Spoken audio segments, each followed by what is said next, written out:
अखंड भारत संकल्प दिवस सभा हिंदू वाहिनी के तत्वाधान में।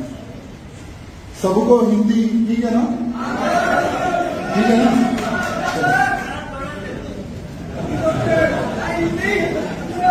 मिक्सिंग है।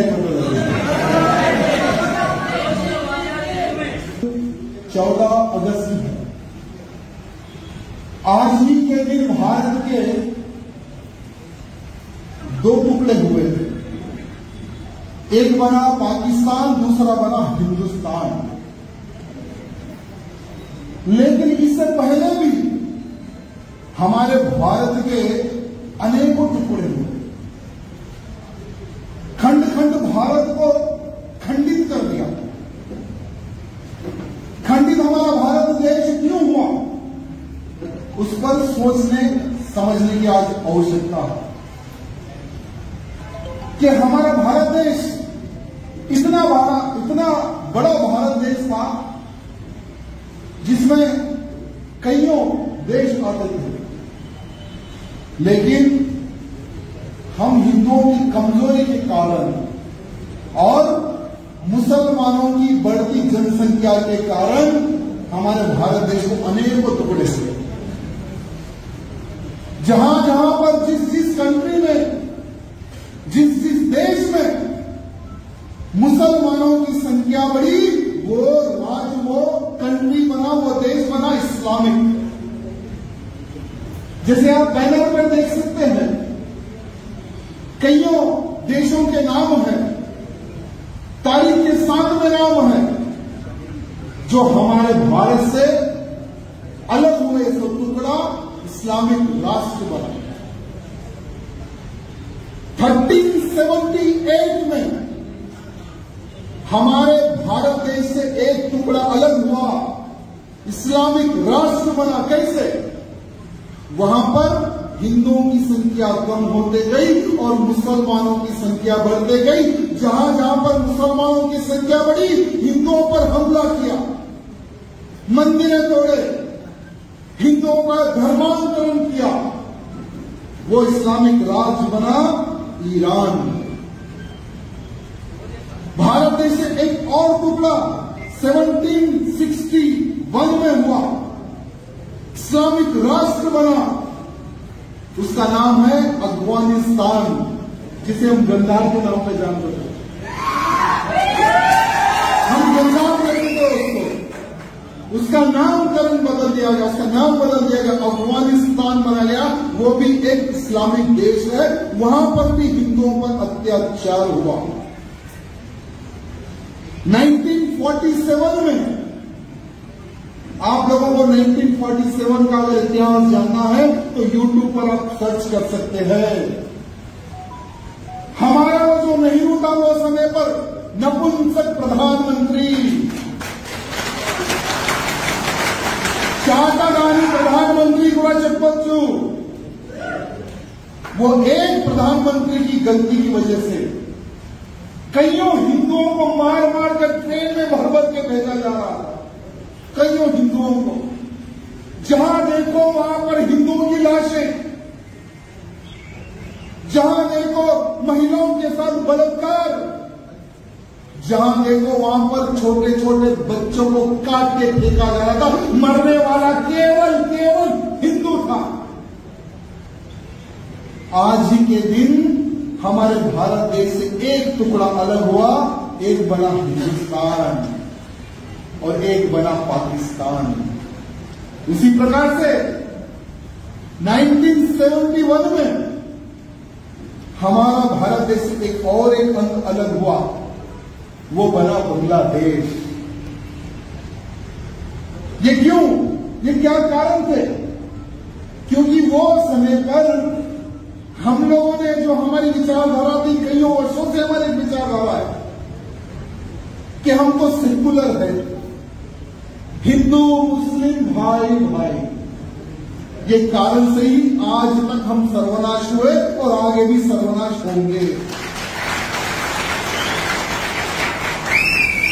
1952 से लेकर 1990, यानी 1952 से लेकर 90 से तक हमारा एक राज्य इस्लामिक राष्ट्र बना कश्मीर, लेकिन आज प्रधानमंत्री मोदी जी के कारण हम गर्व से कहते हैं कि कश्मीर हिंदुस्तान का नहीं, किसी के भाग का। अगर मोदी जी ना होते, यही नापुंसक अगर राजनेता होते तो आज 370 धारा भी ना हटती और हमारे सर का ताज हमारे सर पर नहीं आता। लेकिन दुर्भाग्य है आज और दो स्टेट इस्लामिक राज्य बनने की कगार पे है, बंगाल और केरला। वहां पर भी हिंदुओं की संख्या कम होते जा रही है और क्रिश्चियन और मुसलमानों की संख्या बढ़ते जा रही है। हमारे भारत में आज मुसलमानों की जनसंख्या 30% हो चुकी है, यानी 30 करोड़ हो चुके हैं, ऐसा तो सरकार बताती है, लेकिन इलीगली पता नहीं, मैं समझता हूं कि ये लोग 35 से 40 करोड़ हो चुके हैं, क्योंकि ये लोग अपना डाटा तो बताते नहीं,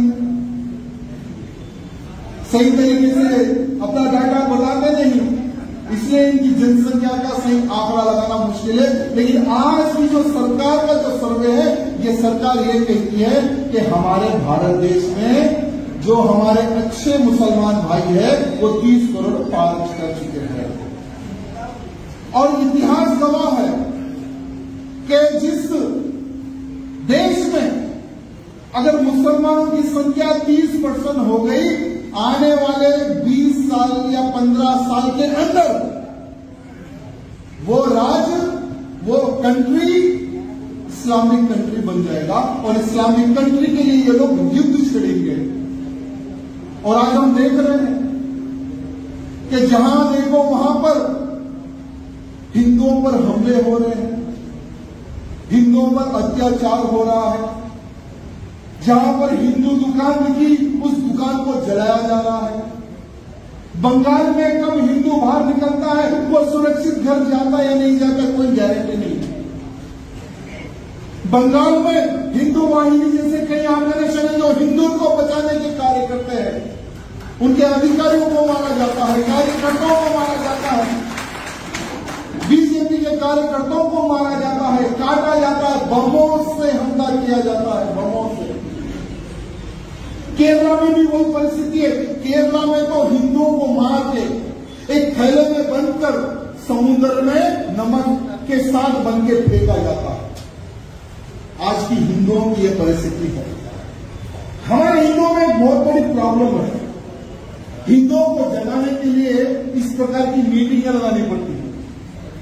मीटिंगें लगाकर इतिहास बोलना पड़ता है, समझाना पड़ता है। लेकिन हमारा हिंदू जागता है और फिर तुरंत सो जाता है। हिंदू जागता है और फिर तुरंत सो जाता है। मैं आज आप सबसे निवेदन करना चाहूंगा कि आज अखंड भारत दिवस का हम संकल्प ले रहे हैं। अगर हमारा सचमुच में संकल्प है, अखंड भारत को हमें पूर्ण बनाना है, तो सिर्फ तेलंगाना नहीं, हर राज्य के हिंदू को जगाने की आवश्यकता है। लेकिन वो तो काम होगा, लेकिन सबसे पहले अपने कुतुबुल्लापुर का हिंदू जाग जाए।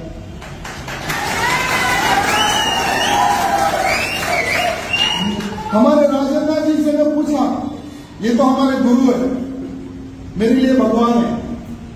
अन्ना को पूछा कि अन्ना, ये कुतुबुल्लापुर की क्या परिस्थिति है और यहाँ का हिंदू क्या सोचता है? तो अन्ना बोले, हिंदू वाहिनी है जो यहाँ पर हिंदुओं को जगाने का प्रयत्न करती है। हिंदू वाहिनी है जो हिंदुओं को जगाने का प्रयत्न करती है, लेकिन यहाँ का हिंदू ऐसा है, जागता है फिर जाकर सो जाता है। यहाँ का हिंदू ऐसा है, अगर उसके ऊपर एक छोटा सा 324 केस हो जाए तो वो घर के बाहर नहीं आता। यहाँ का हिंदू ऐसा है, अगर कोई कांस्टेबल उसको फोन करे तो वो कहता है कि नहीं भैया, मैं तो हिंदू का काम ही नहीं करूंगा, मैं हिंदुआइजम के काम नहीं करूंगा, मैं तो चूड़ियां करके घर में बैठूंगा। अगर वो समय पर छत्रपति शिवाजी महाराज डरकर अगर घर में बैठे तो आज यहां पर जितने लोग हैं ना, ये हिंदू नहीं मुसलमान होते। छत्रपति शिवाजी महाराज जी के मरने के बाद में उनका बेटा संभाजी राजे अगर हिंदू की रक्षा के लिए अगर तलवार नहीं उठाते तो आज हम हिंदू नहीं मुसलमान होते। आज उनके बलिदान को हमें याद करना है, आज हमें उनको पूजना है, उनको जिनके कारण आज हम सुरक्षित हैं और गर्व से कह रहे कि मैं हिंदू हूं। मैं सभी से निवेदन करना चाहूंगा, अगर आप चाहे एक व्यक्ति अगर चाहे, मैं हफ्ते में 2 घंटे सिर्फ हिंदू के प्रचार के लिए, और मैं एक हूं, मेरे जैसे 100 को तैयार करूंगा। अगर ये संकल्प भी अगर आप ले ले तो आने वाले समय में यहाँ जितने लोग हैं ना, ये जगह कम पड़ेगी, हमें कोई बड़ा ग्राउंड लगाना पड़ेगा समाज के लिए। हिंदू वाहिनी क्या करती है? हिंदू वाहिनी के अधिकारी अपना घर दार पैसा सब कुछ त्याग करके हिंदुओं को जगाने का और संगठित करने का काम करते हैं। हिंदुओं का क्या संकल्प है कि मेरा भारत देश अखंड हिंदू राष्ट्र बने। मेरे भारत देश में, मेरे तेलंगाना राज्य में, मेरे कुतुबुल्लापुर में कोई भी मुसलमान मेरी बहन बेटी, मेरी हिंदू बहन बेटी को लव जिहाद के नाम पे शिकार ना करे। कोई भी ईसाई हो, धर्मांतरण पैसा देकर नाम को कन्वर्ट करे, उन सभी को रोकने का काम करती है हिंदू वाहिनी।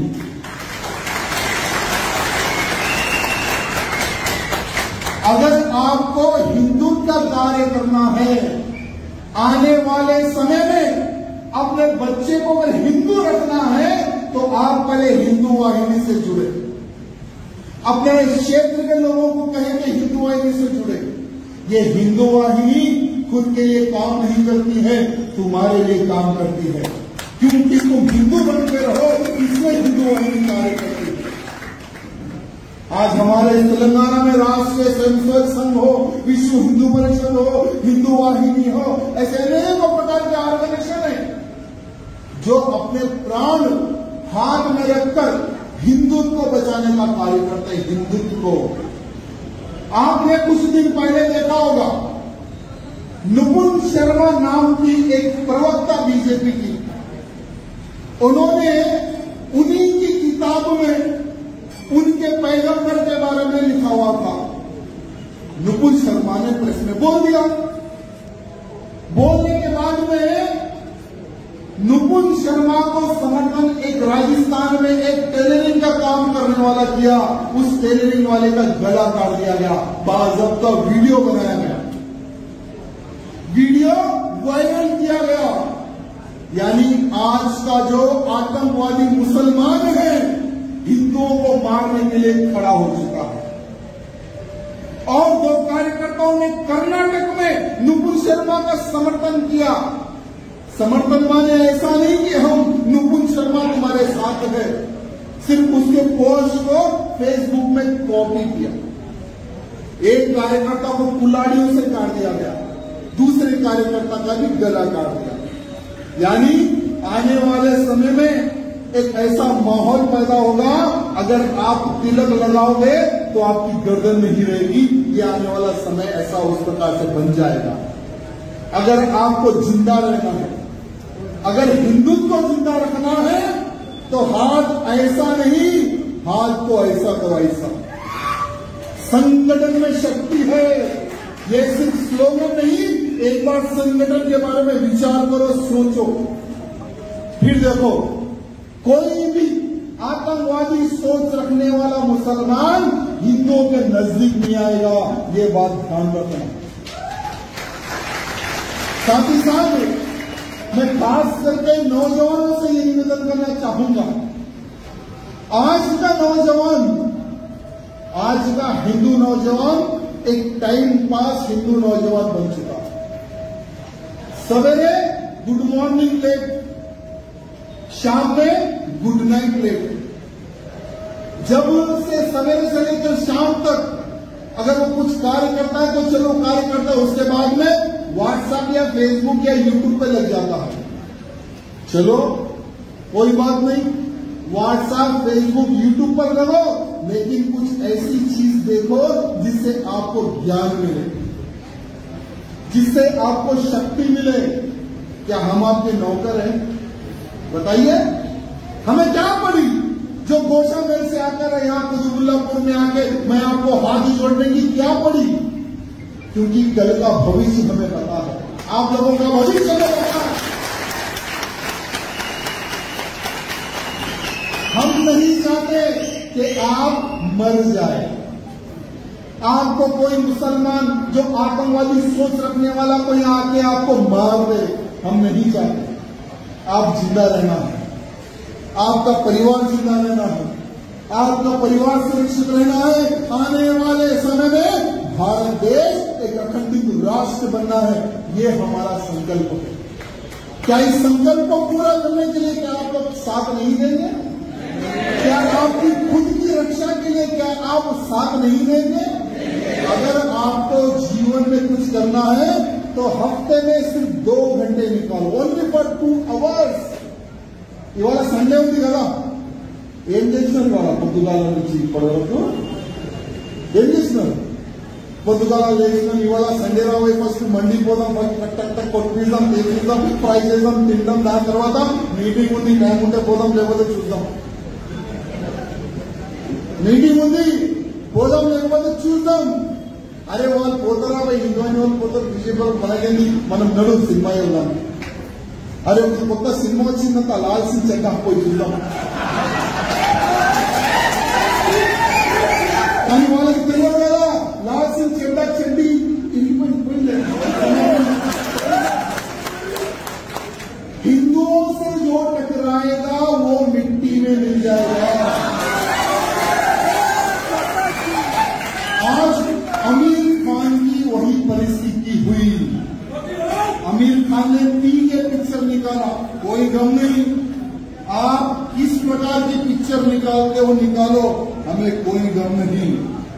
लेकिन हमारे शंकर भगवान की तुमने वहां पर बेइज्जती की, हमारे देवी देवताओं को तुमने अपमानित किया। गौ माता को चारा क्यों खिलाते हो? भगवान शंकर का अभिषेक क्यों करते हो? ये सब बेकार है, ये फिरकी है। इस प्रकार का आमिर खान ने प्रचार किया। लेकिन भारत के हिंदुओं को मैं नमन करता हूं, भारत देश के हिंदुओं के संगठन को मैं प्रणाम करता हूं, जिसने लाल सिंह चड्ढा का बहिष्कार किया। आज आमिर खान को पता चल गया कि हिंदू जागता है तो क्या परिस्थिति होती है।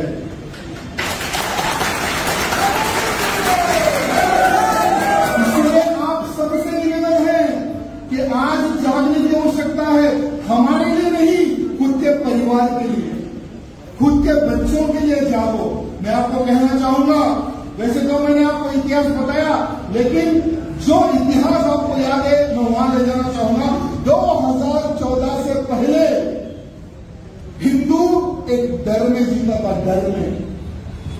2014 से पहले हिंदू का सिर्फ एक संकल्प था कि मैं जीते जी अयोध्या में राम मंदिर बनते देख लूं तो मेरा जीवन धन्य हो जाएगा। ये 2014 से पहले की हिंदू की सोच। लेकिन 2014 में हिंदुओं ने सिर्फ उंगली बताई, सिर्फ उंगली।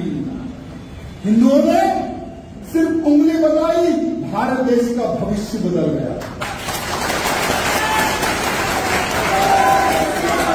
आज भारत का हिंदू केवल राम मंदिर नहीं, काशी हो, मथुरा हो, विष्णु स्तंभ हो या तेजो महल हो, भोजशाला हो, जितने इन मुसलमानों ने मंदिरें तोड़ी वो सभी मंदिरें हमें पूर्ण चाहिए।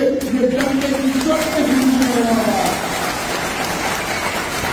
हिंदुओं में इतना डर कहां से आया, इतना पावर कहां से आया?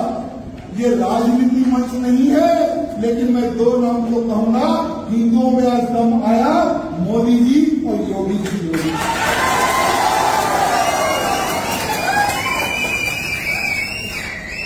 आज भारत देश में 1-2 ऐसे लोग तैयार हुए हिंदुओं पे कोई आंख उठाएगा तो हम उसकी आंख नोच लेंगे। हिंदुओं के तरफ कोई अगर हम उंगली भी बताएगा तो उसका सर हम घर से अलग कर देंगे। ऐसी भावना आज भारत में जागी है।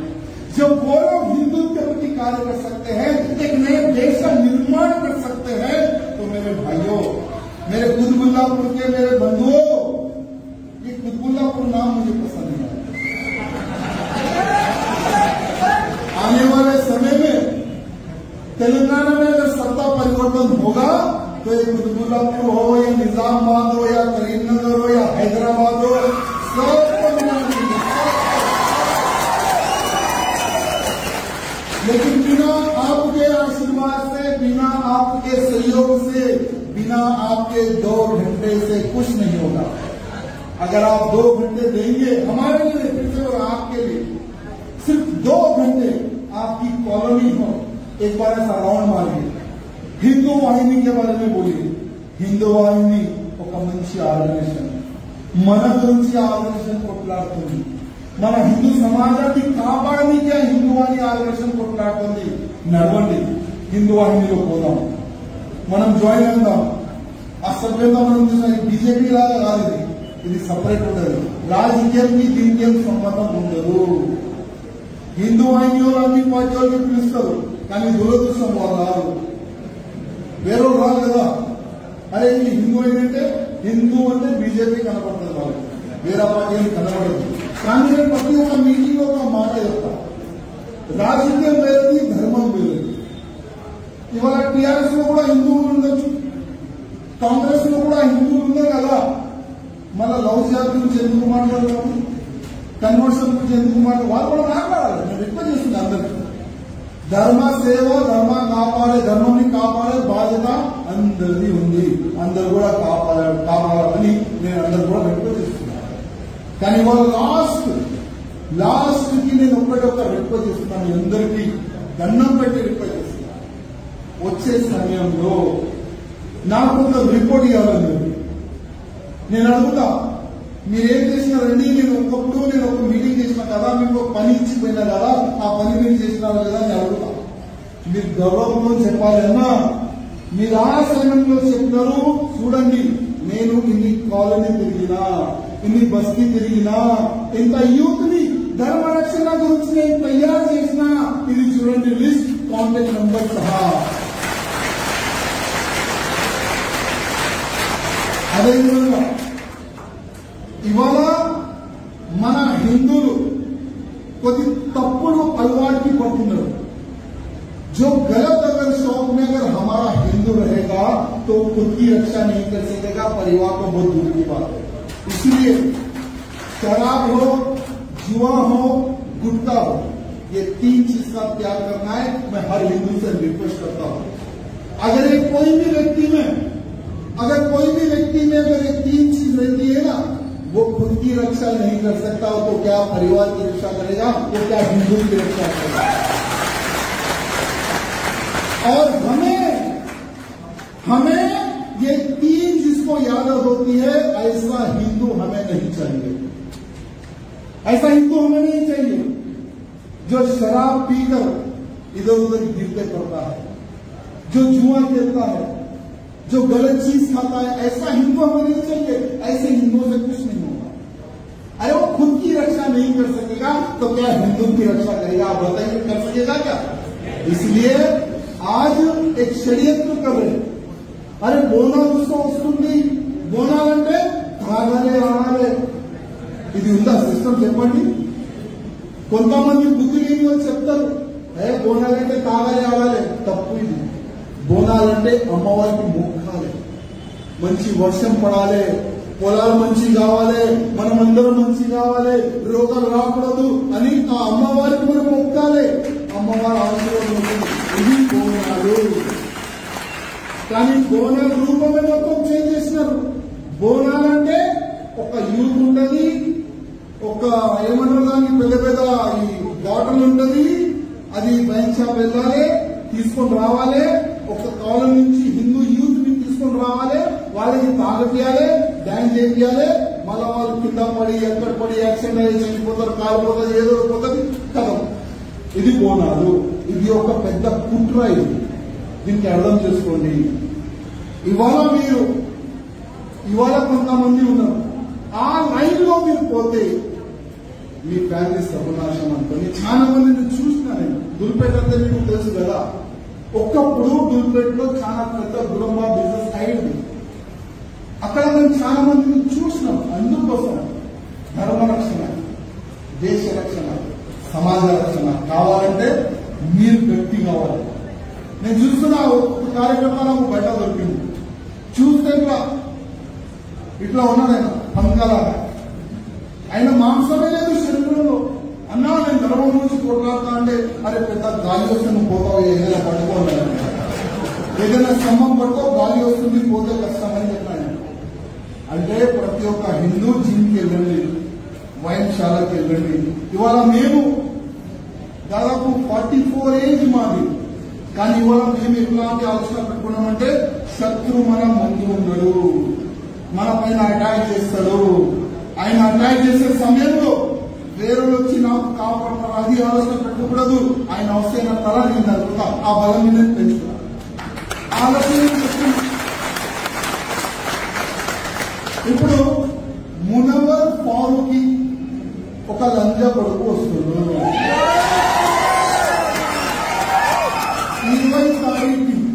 20 ఆగస్టుకి మునవర్ ఫారూక్ ఆ లంజ కొడుకు మన తెలంగాణలో మన హైదరాబాద్ కి వస్తుండు. ఆయన ఎవరంటే మన రాముడిని, మన సీత తల్లిని చాలా గలీజ్ లాంగ్వేజ్ ఆయన మాట్లాడాడు. అట్లాంటి ఫాల్తు లంజ కొడుకుకి కొంతమంది ఉన్నారు మన తెలంగాణ హైదరాబాద్ లో పిలుస్తున్నారు. నువ్వు రా, పోలీస్ ప్రొటెక్షన్ ఇస్తాం, నీకు ఏం కాకుండా మేము చూస్తాం, నువ్వు రా, నువ్వు మళ్ళొక్కసారి సీతామాతని రాముడిని తిప్పి వెళ్ళిపో, ఇక్కడ హిందువులు ఉన్నారు, చాలా మంది హిందువులు ఉన్నారు, నువ్వు తిట్టిపో, నువ్వు రా, మేము చూసుకుంటామని ఆయనకి ఇన్విటేషన్ పంపిస్తాం. ఆయన యాక్సెప్ట్ చేసిండు. సోషల్ మీడియాలో ప్రచారం స్టార్ట్ అయింది. ఆయన షో, ఆయన ఒక కామెడీ చేస్తారు. ఆయన షో చూడడానికి 500 రూపాయలు టికెట్ ఉంది. 500 రూపాయలు టికెట్. ఆయన వస్తుండు. నేను చెప్పిన ఆయన వస్తే వాతావరణం ఖరాబ్ అవుతుంది, మేము రెడీ ఉన్నాము, ఆయన వస్తే మేము కొట్టి పంపిస్తామని నేను ఆల్రెడీ స్టార్ట్ చేశాను. కానీ ఇంకొక మాట, ఒకవేళ నాకు అరెస్ట్ చేస్తారు, ఆ రోజు మా కార్యకర్తకి అరెస్ట్ చేస్తారు, పోలీసులు ఇంట్లో కూర్చొని పెడతారు, ఆయన ప్రోగ్రామ్ అయిపోతుంది, మళ్ళీ ఆయన వెళ్ళిపోతారు. ఒకవేళ ఆయన ప్రోగ్రామ్ హైదరాబాద్ లో అయితే 22కి సోషల్ మీడియాలో నా కామెడీ స్టార్ట్ అవుతుంది. నేను ఎవరిపైన కామెడీ చేస్తా అంటే, ఈ మునవర్ ఫారూక్ ఎవరికి మొక్కుతాడు కదా, ఆయన దేవుడు కదా, ఆయన ఒక చిన్న పాపని పెళ్లి చేసుకొని పిల్లలు కలిగిండు, ఆయన పైన నేను కూడా కామెడీ చేస్తాను. నువ్వు మా దేవుడి గురించి నువ్వు తప్పుగా మాట్లాడినావు కదా, నా నోరు కూడా చూడు, నా నోరు చాలా పెద్దది. 22 తారీఖుకి ఇవాళ నిపుణ్ శర్మ చిన్న కామెంట్ చేస్తే యావత్ భారతదేశంలో చాలా పెద్ద ప్రాబ్లం జరిగింది. చూస్తున్నారు కదా మీరు, జస్ట్ చిన్న కామెంట్, దానిపైన పెద్ద కామెంట్ చేయడానికి ఏం ప్లాన్ చేస్తున్నా. అందుకోసం డీజీపీ గారు, పోలీస్ కమిషనర్ గారు రిక్వెస్ట్ చేస్తున్నా, ఆయన హైదరాబాద్ లో కాలు పెడితే మన మా యాక్షన్, మా రియాక్షన్ మీరు చూసుకోండి. దానికి మేము కూడా సోషల్ మీడియా పరంగా సపోర్ట్ చేయాలని అందరికీ నేను కోరుతున్నాం. ఆయన కావాలి కదా. ఇవాళ మనం జై శ్రీరామ్ స్లోగన్ ఇస్తున్నాం. మనం ఏమంటున్నాం? జై శ్రీరామ్. రామ్ అంటే రాముకైనా ఆయన పేరులోనే బలం ఉంది. అట్లాంటి మన దేవుడిని, సీతామాతని తిడితే ఆయనకి రాణిస్తామా హైదరాబాద్ కి?